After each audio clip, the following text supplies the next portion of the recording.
תודה רבה, דורי, Professor Rubinstein, Uri Rייכמן, Liav, Asaf. Your timing is impeccable. To have created a center for constitutional challenges a few months before the constitutional challenge is unbelievable timing. And I want to try to bring with the august people that we have speaking today, Avigdor Lieberman, Efrat Reitan, and Mansour Abbas, to give a slightly different perspective than the one I heard this morning about the problems that we say. אני יכול לדבר עברית, אבל לא כמו שאני מדבר אנגלית, אז אם אתם מאפשרים לי, אני אדבר באנגלית. זה בסדר? Who votes in favor? Okay, תודה רבה. תודה רבה. So, I spoke in August, it seems like such a long time ago, at the World Zionist Congress in Basel.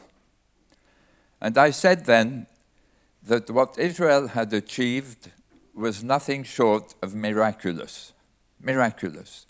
In the space of less than 75 years, to have become a major military power that can defend itself, the leading power in the Middle East, and at the same time, a leading economy with a very powerful engine in high tech. And that Herzl would have been very proud of us, because in his vision for a modern state, Herzl anticipated technology. It's interesting that Herzl lived at a time when you had, in the space of 25 years, huge technological change. The discovery of electricity, the invention of the radio, the invention of the telephone, the invention of the motor car, the invention of the aeroplane. So it's not surprising that he thought that the Jewish people would be able to contribute to the world through their technological prowess. And he proved to be right. But that if he looked at the society which he had described in the Jewish state and Alt Neuland, a tolerant society, a society where all its citizens have the same rights, where they contribute to one another, he would have said, this is the next challenge for the state of Israel. The challenge is an economic and social one. Let's see what we've achieved economically and socially as we've concentrated on defending ourselves and providing an economy that can sustain our growing population. If we look today, we've made it into the middle of the OECD countries in terms of per capita income. But if you analyze more carefully what's been happening, 60% of children in the Haredi and Arab community live on the poverty line. 45% of families in both these sectors live on the poverty line. We spend a third less on the education of children in both these communities than we do in the Jewish community. If we look at the Haredi community, it's become a closed community where education in liberal arts, including democracy, is inexistent. Do you know how many members of the Haredi community participate in university getting a first degree? 1,500. 1,500 out of 1.2 million people. And if we look at the Arab community, it shows a completely different picture. Our Arab citizens have gone from representing 10% of undergraduate students in 2010 today to representing 18.5%. As a total, our Arab citizens represent 22% of the population. We see an increase in employment in both sectors. We see Haredi women now, 68% of them working, versus 83% in the secular part of our society. And within the Arab community, we see 32% of women now working, from a much lower number a long time ago. And so we begin to realize that the state of Israel hasn't really worried about the society it's been building. We've devoted our resources, not enough of them. We only spend 20% or so, 21% of our gross national product a year as a government on services. It compares with 35% in the United States and 45% in Germany and 55% in countries like the Nordic countries. We have not invested in creating our society, and this is the price we're paying now. Because capitalism and democracy go hand in hand. Few people realize this. Both capitalism and democracy are based on personal freedom. Democracy, the freedom to live your life within the law. And in business, the freedom to compete within the law.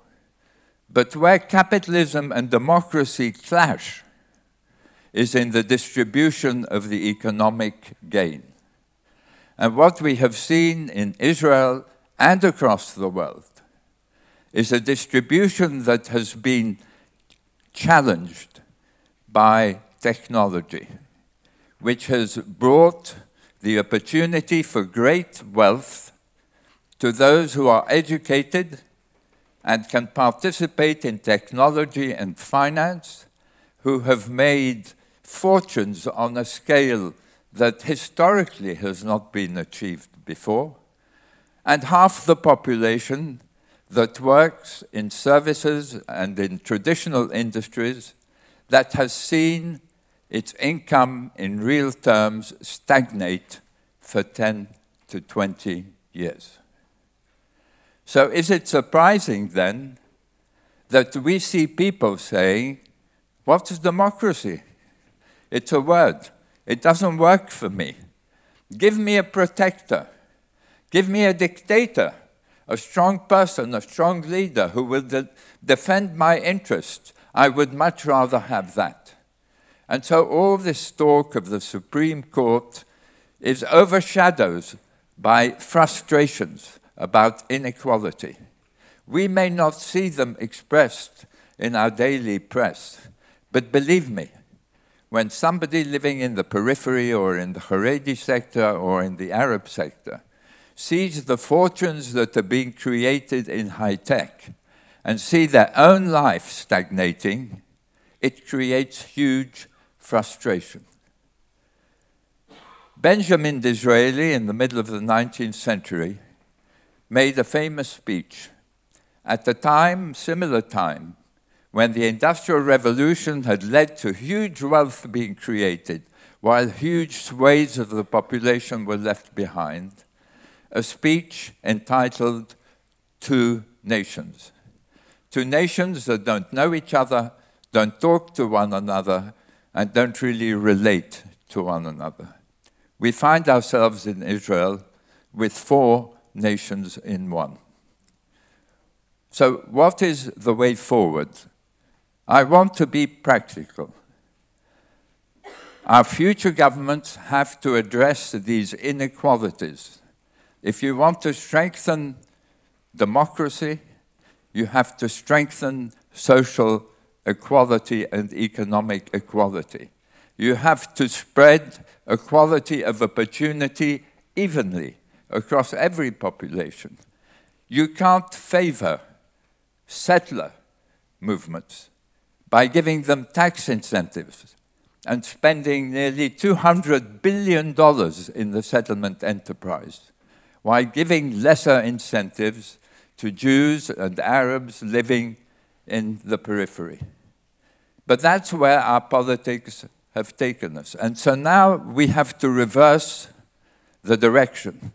And we have to put real resources in investing heavily in education on an equal basis or on a superior basis for those populations that have been left behind educationally. Because education is the ladder to social mobility.